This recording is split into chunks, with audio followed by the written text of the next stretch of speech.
real quick. Sure. I lived in Yellowstone for a couple years, and I've read Yogi a lot Bear? about. I'm sorry. With Yogi Bear and Boo Boo? No, that's Yeah, that's right. Jellystone. We don't like the Yogi Bear jokes.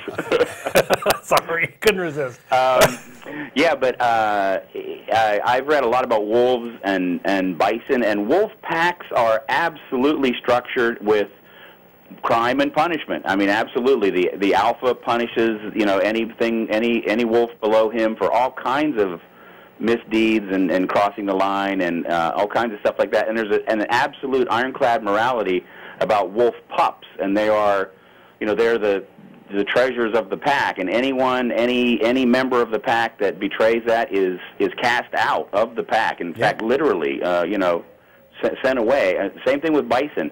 Which is bison partially a death sentence, right? In a pack like that. It can be, absolutely, yeah. Especially with bison. Bison, they actually will cut a member out of the herd for various transgressions, and that bison has been called a rogue, and they just wander, you know, by themselves, and they're pretty much a target of, you know, wolves at that point.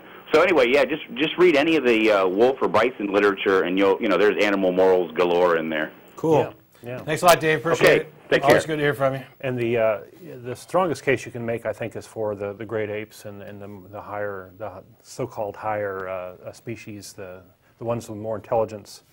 There's also, and I don't know if I'd actually qualify this as an ethical thing, but certainly at the lowest possible level, when you've got a society, the interactions of that build up to an ethical system. And among ants, there is a parasite that will get into some ants' brains and cause them to grow up, and it turns into a fungus that explodes that hurts the other ants. And if the ants find out that anybody's infected, they take him out of the group.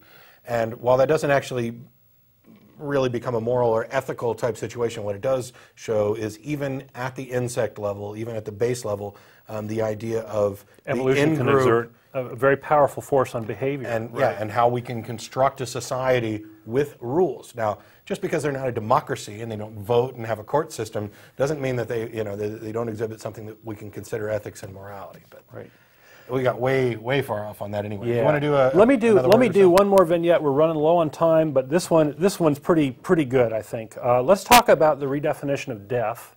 And this actually came up with a... Oh, come on, now you can't redefine death. I mean, when you're dead, you're dead. You're dead, you're dead. Well, that seems to be how it is for me, or how I understand it. But I had a debate with my coworker about the Adam and Eve story, so this also gets back into original sin and all that. And it resulted in this coworker redefining two words of death and day. And in order to play this apologetics aerobics, where she didn't want to... Anyway, so one of the tools that I used here, I want to make people aware of, is there's a thing called a Strong's Concordance, and you know all about that, I'm sure. It's basically a lookup table